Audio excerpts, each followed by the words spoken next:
Naomi Salgado, project manager, located in Palmdale, California. Here's where we were. Jammie Barnes, project manager. I'm currently working out at Tarzana, California Hospital campus. Just think about from the customer's perspective. Angela Rundle, operations manager, San Jose, California. Currently overseeing commercial and data centers in the Bay Area. Chloe Carr, I'm an assistant project manager here in the Anaheim office. I'm currently overseeing some LAUSD jobs, also the Clippers Arena in Inglewood.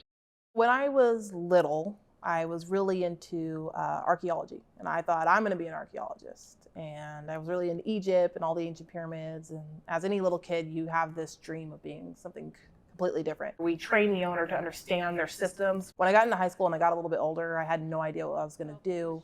Struggled academically throughout majority of my school years. Went to college, tried it out, didn't really work out for me, and I ended up just falling into this ideal position as a project manager, realizing that the trades were the way to go. It's really cool to see both sides of the job. You get on this job training and schooling right back to back. It was fast paced. I'm extremely hyper, so that was something that I just fell into because it fit me. I didn't find it because I realized how I was and what was going to be the great career for me. I was what I was and fell into the construction management career, and it just found me. How did you fall into the construction management? Like, where did that part, where did you make the jump from archaeology to construction? Like, where did that connection happen? So it's kind of funny, like archaeology is, you're exploring, you're doing different stuff, you're talking to people, you're moving around the world and things of that nature. I worked in very brotherhood type scenarios. So I started out, when I graduated, I'm like, okay, I'm gonna go straight into being a firefighter. I wanna be a firefighter. So I actually did that for a while. Got my Firefighter 1 certificate, and I was a paramedic for a while, working on the rig, bouncing around school, doing that. And then I really liked that brotherhood atmosphere through that. And I ended up having some calls I didn't really like. And emotionally, I just couldn't do the job. And I realized this is not what I want to do for the rest of my life. Decided, okay, well, that brotherhood, where am I going to find that again? So IBEW, Local 952, went into the Union Hall and signed right up, and boom, the rest was history. I was a little bit different. I had always busted my butt through school. I knew that, I had pretty humble beginnings, and I just knew I was going to have to go to college, get good grades. I was going to have to do everything I could to be successful. And I, fortunately, really liked math, really liked science. And one day my dad just asked me, what do you want to be when you grow up? He asked me in 7th grade. And I said, well, I had just written a report on Sally Ride, first woman into space. It's like, I'm going to be an astronaut. Watch me. Of course. I mean, right? Why not me, yeah. Right? And he goes, didn't flinch, didn't anything, like ever supportive, right? And he just says, well, then you have to go to Cal Poly, right? Mm-hmm. Cal Poly, San Luis Obispo. And there I went. And very early on, one of the very first classes, one of the professors was like, hey, there's no such thing as dirt. It's all soil. And I was like, this is not the place for me.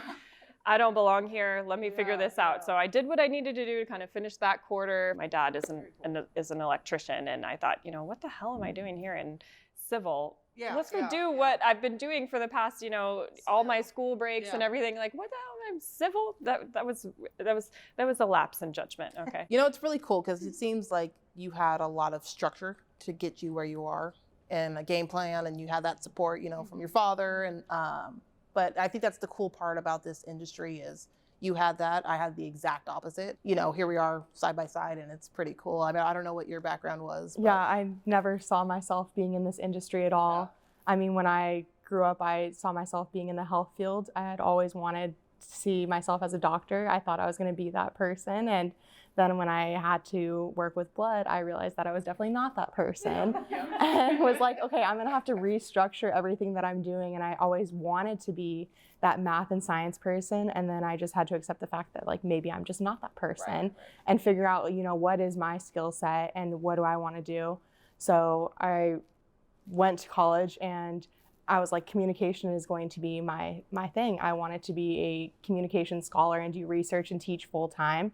And then when I got into academia, I was like, okay, maybe this isn't where I see myself going. We want everything that we're doing to line up with the rest of the ceiling. Project management, it just had all the skills that I was looking for. Wow, I can spend a whole career talking to people and building relationships and being organized. And I didn't realize that I could have a whole career in those type of, skills.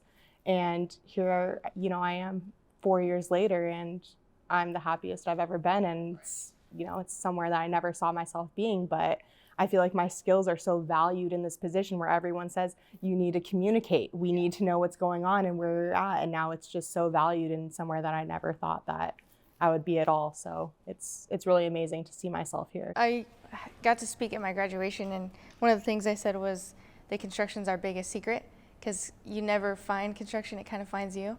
And it's general consensus among all of us. It seems like none of us were like, I'm going to go to school for construction, or I'm going to go into the field. Not at all. And unfortunately, because it's not, it'd be nice to spend more time in construction and have more of a background in it, but we also built skills in what we did before that we can translate into construction. I went to school for construction engineering management, but I wanted to be a forester. Yeah, tree hugger. I like being outside. Until I realized that I saw some fresh bear scat and realized that thing was probably like 15 feet away from me, and I'm like 120 pounds, and I'm like, I might die out here. I want to be somewhere in an office with people, talking to people, not talking to myself. Or be a bear snack. Or be a bear snack. Yeah, no, we don't want that. So that's when I made that transition. So. But it's interesting you say that, like, it finds you. So after I finished, pursuing my fire career, I actually had a lapse in employment, and I worked at a Big Five randomly. And across the street from the parking lot was IBEW Union Hall. I'm like, on my lunch break, I'm like, all right, I'll go wander over there. And that's literally how I ended up being an apprentice. Like, it was the most random lunch break ever, and that's my career now. So it was the best lunch break ever. Yeah. I just ended up being an apprentice, and boom. You had said something, how you kind of realized project management was what you wanted to do. Like, was there something that happened, like an activity or action, like something that kind of... So in my grad program, we were taking an interviewing class, and we were supposed to reach out to people, individuals that we thought that maybe this is where I want to go. If I did have, a position outside of academia, where would I want to be? And I had a close friend, and her mom worked for AECom. And I said, I want to interview you. Like, I want to see what you do. So I sat down with her and I interviewed her, and I just asked her about, what are your daily tasks like? What is a normal day for you? And I just loved talking about schedules and organizing and like being very productive. Like, I like to make lists. I like to check them off. Like, it's nothing more satisfying. Oh my gosh. I write stuff down just to cross it off. Like, I did that. Yes. All these skills really meshed with what I already have and have learned, and I can apply it to this field. And I ended up getting to this field by networking. There was someone else that knew there was a position open here, and they're like, why don't you just interview? It's already what you're thinking about doing. Maybe it's not for a GC, but it's still in the general industry, so why don't you get in?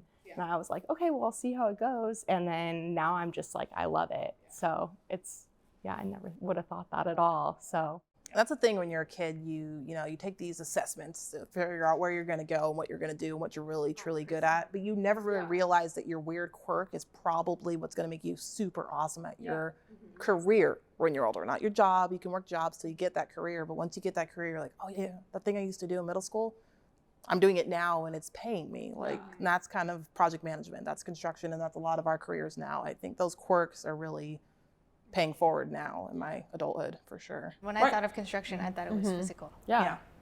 And you realize all these skills that we have are beneficial. Or when you think about being in construction, it's not necessarily just, oh, you work in the field or you work in the office, because they're very separated.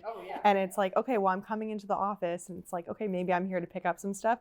But there's so many different types of positions that you can work either out in the field or in the office. It doesn't have to be just, oh, I'm a project manager, I'm, our field guy. So it's very, it shouldn't be that cut and dry when it comes to those jobs. Those lines are blurred. Yeah. Oh, definitely. And as they should be. A good project is when your lines are blurred with office and field. If they don't trust you to come to you with issues and know that you're going to help solve them and not provide blame or things like that, I mean, there's just no, I don't even know what to say. Like, you have to be able to talk and have those conversations and get down to the nitty gritty so that you have all that information, you have those details. You can go to the management side, right? You can go to the GC, you can go to the client, and you can make those pitches, and you can be educated, like you said, right? You're talking all the kind of high level language, and also I physically can't put this piece here because you're in my way, right? That's you're going out in the field. Like there should not be, I mean, we're talking about blurred lines, like there just shouldn't be any freaking lines. Yeah, even the most enjoyable projects that I've worked on are the ones that I have a great relationship with the GF. You walk into the trailer and your superintendent is excited to see you and stoked to take you out on the job site. You know you're doing things right. We're in the people business. If you can get along with the people, you can motivate the people, the money just follows. You don't have to come in knowing how to communicate. Because something I thought of recently is I was homeschooled growing up, so everything that people probably imagine about homeschooling is mostly true. I will admit, we didn't know how to communicate. I was very shy, very insecure, like all of what you'd imagine about a homeschooler. And when I went into construction, they said, I need you to call this guy. And I was like, whew, looking at my phone like, all right. You know, having to pump myself up about calling somebody, it was terrifying. And then I'd get on the phone and I'd forget what I was asking. But years of going through with Rosendin and having to call people, now I can call my dentist like he's my bro. A lot of younger people like take those tests, like, you know, well, what are you going to be when you grow up? So you're in middle school and you take these tests and you're young you, and young you is looking at, you know, the paperwork and what that summary said. And it's like, okay, well, that's me in a nutshell. And you explain that, no, that's not you. You could still do all these other things. So like for me, when I was younger, you know, little me wanted to do all these things. I wanted to be a firefighter. And granted, I got, you know, I did it and I got close and I was, you know, going to be that person that I wanted to be. You get close, you did it. And I did it. But, you know, when that light switch hit and I realized I like people too much to help them in that aspect, because I couldn't constantly see people hurting. I couldn't constantly see people in need in that nature. And the hardest part was, you know, especially as a paramedic or a firefighter or, you know, law enforcement, you can't help everybody. And that depressed me. And I was like, you know what, I can't do this for the rest of my life. I like people too much to be in this profession. Yeah. So how am I, go ahead. I was gonna say, do you see yourself helping a lot of people now in what you do? And that was, you know, what I was getting into is, yeah, now I do. I'm like, okay, you know, I'm motivating my son who's 5 years old. And every time he sees any type of worker or vest, he's like, that's so cool. Is that one of your workers? Do you work with them? And it's like, no, that's just a trash man. Like, you know, and he's so excited. And to see that excitement, it's like, oh, very cool. Because I'm giving my son something I didn't have. I didn't grow up with somebody showing me all the possibilities. My son sees all the possibilities through me, and it's really, really cool. So I do feel like, to answer your question, yeah, I'm totally giving back to young 14-year-old me. Yeah, and not only that, I mean, you're giving your son a different outlook on what it means to value people in being a tradesperson. I love that we're getting the chance to change that narrative. I mean, you did it with your son, and I mean, I had to bring my son to the job site one morning to I had a meeting I couldn't miss, but he also had a dentist appointment. So I was like, buddy, you're coming with me. Absolutely. You know, I mean, while we were there, I let him put on my hard hat and my vest, and he was just like, really? I get to wear it? Like, what? Oh, like, yeah. He was just like, Absolutely. I get to put this, I am worthy. And I thought, yes, you are. Yeah. My past wasn't guided that way. Now I get to guide my son. So here I am building generational wealth for my family, and it's very, very cool. We're here now. We as in women, like I know it's everybody plays a part, but we're here now, and we're paving the way for other generations to continue coming up till it's normal. One of the best parts for me is just having some of our like veteran staff, you know, our veteran, you know, male staff, what have you, get excited and like be excited. I mean, I can't tell, I just recently got promoted, and I can't tell you the flood of congratulations. I'm so excited they picked you. Like, this is going to be amazing. I mean, people that are, you know, out there with the tools, like just having them see the value that I bring. And let me tell you, I've never worked with the tools. I mean, working with my dad house to house, you know, doing, you know, house calls, put up the ceiling fan, that kind of thing. I can, you know, I can fix a little bit of stuff going on at my house. But I'm not that tools person, but I am invested in the tools people. Totally funny story, but I happen to realize, you know, very much trying to pull as much information as I can from everybody, that there were 2 gentlemen on our job sites who were having babies at the same time. to men, right? I was like, well, let's throw a baby shower. And everybody lost their mind. Like, we don't do that. Right. We don't do baby showers. What are you talking about? You know, And I'm like, okay, fine, then it's not a baby shower. I literally invited people to not a baby shower. Yeah. And you know how many people showed up? Everybody. I was gonna say. And you know how many people brought gifts? Everybody. All the dudes, all the women. No, everybody was there and they were super excited. And I mean, that was literally like a turning point in the job site for me. Yeah, when's the last time you saw a baby shower on a job site? I think me just being here in this industry and knowing that I'm able to be relied on is a big moment for me. But it's like I have so much energy and time and I want to invest in this so much. Capitalize on what you're good Exactly. at and be supremely valued for it. Exactly. So now coming into like an assistant project manager role and finally getting my own job, having the project managers that I worked with really value working with me, and they're saying, I don't want to lose you. It's so rewarding to me because, you know, hearing that someone doesn't want to lose you because, you know, they're happy for me because they know that I'm, you know, killing it and I get to go on and do better things. But the fact that they're like, I need to work with you because they can count on me is just really rewarding to be, you know, where I am now and, you know, moving forward. So I'm not sure if you had like a similar experience. Mine just happened. Like 3 weeks ago. It is fresh. So obviously, like we talked about, we have a lot of older people in construction that are generally of the male type, right? And I feel like as I've been coming up the ranks from intern to now project manager, I've been directed to behave in certain ways that I may not totally agree with. Not only with Rosendin, with other companies, right? And it just paid off in a huge way 3 weeks ago. So one of my subcontractors had every opportunity to charge me a large sum of money to remob and demob to finish a part of scope because I didn't have all the materials. Because procurement is a nightmare right now, right? Living it every single day. So I'm living and breathing this stress. I'm telling my senior PMs that I'm gonna need this chunk of change for demob, remob, and they're looking at me like, really? You know, why didn't this happen? And it's not necessarily my fault. And I've been learning how to not internalize that. That it's market, it's procurement, right? Because I think we take on a lot of that. Oh yeah. Personal. It's not a personal. You're not in charge of the industry. Right. We're not the shipper. We're not, you know, all these things. And my subcontractor called me on a Friday. Best day ever to get good news, by the way. They called me at like 9 a.m. I've got my coffee and they say, hey, Naomi, so I have some news for you. I was like, okay.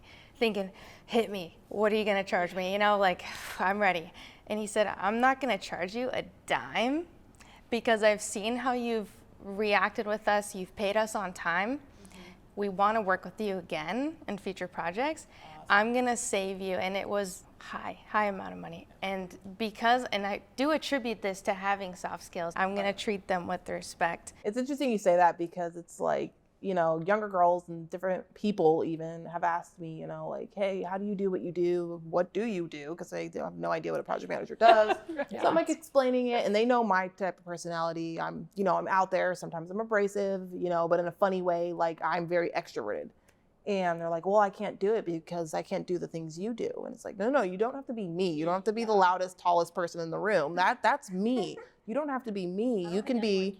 No, you can't match me.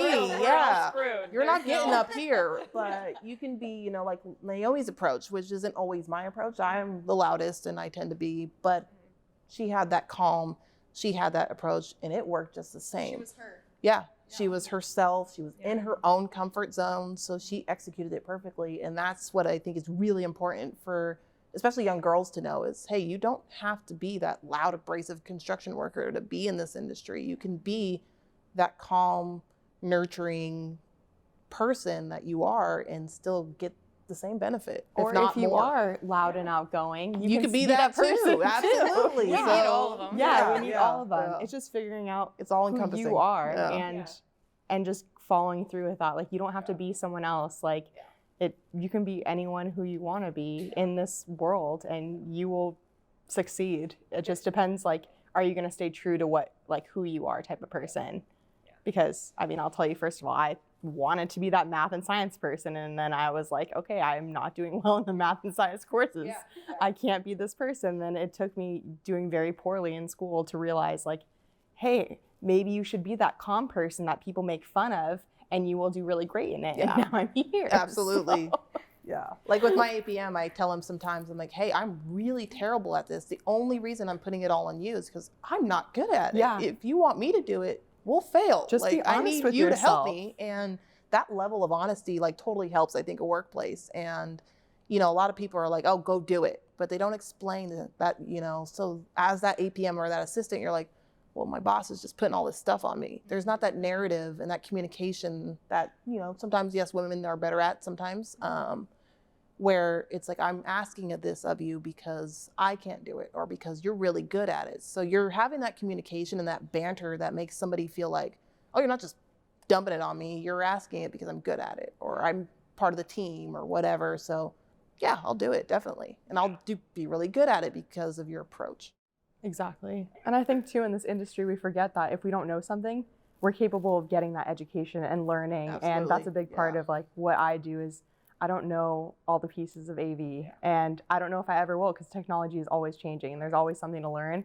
But just having like certain avenues to be able to go and, you know, get those certifications or get those trainings that you need is so valuable, you know, not only just in the project management, but for the industry as a whole. And I find myself, you know, being at a crossroads between two industries of not only construction, but technology as well. I recently had an APM that was working on my job site and project management wasn't for him. It just wasn't. He had all the charisma, he had the knowledge, you know, he came from the field as well. And he had so many strengths, but project management just wasn't the thing.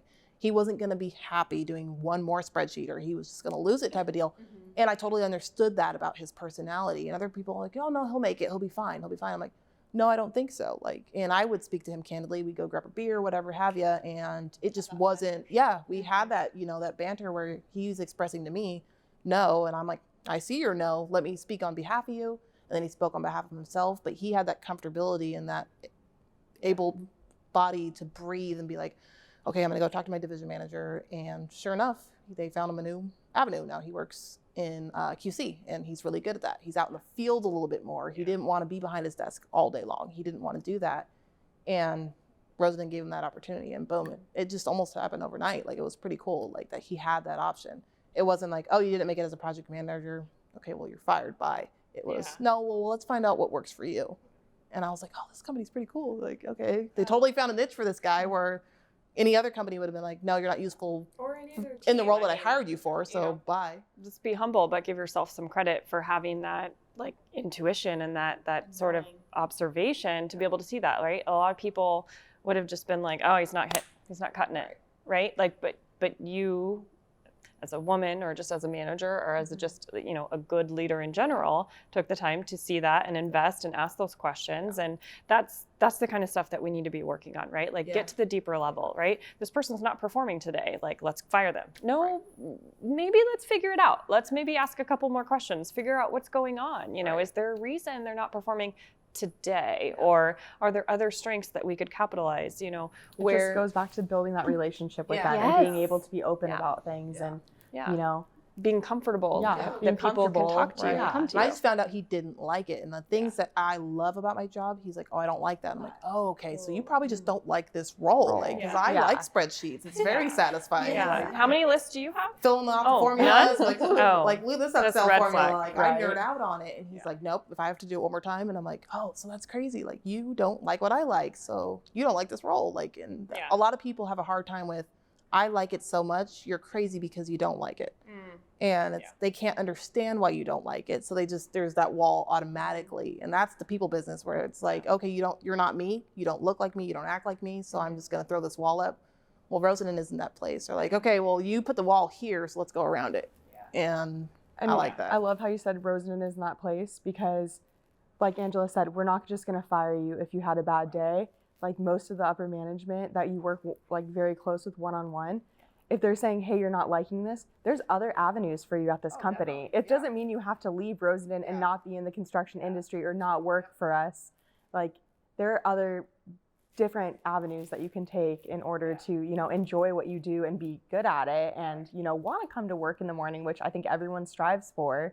So I think it's just really important to know that like, hey, if you don't like that, it doesn't mean that you don't have a place in our company at all. So, and one of my favorite stories to tell, especially when we're interviewing new folks, you know, either coming out of college or new to the industry. And they're like, well, what are the opportunities for advancement here, right? One of our senior VPs, Angie Hart, she'll probably hate me for putting her name in this, but she's amazing. She's incredible. She knows it. She started out as the front desk receptionist, right? She's senior VP today, like highest ranking woman in our company. Like there's nothing that she cannot do. And all she did was take advantage of opportunities given to her. And if the opportunity wasn't given to her, she figured it out, right? And that, like, you know, that's the beauty of it. Because that's kind of my story as well. I started out literally in the dirt doing underground as a 0-year apprentice. I got into my apprenticeship early. And there's something about people respecting you a little bit more because you were in the dirt and you went this way, this way, this way. You hit every step. So you almost have that compassion too. I understand the apprentice. I understand the foreman. I understand the general foreman. I understand the APM.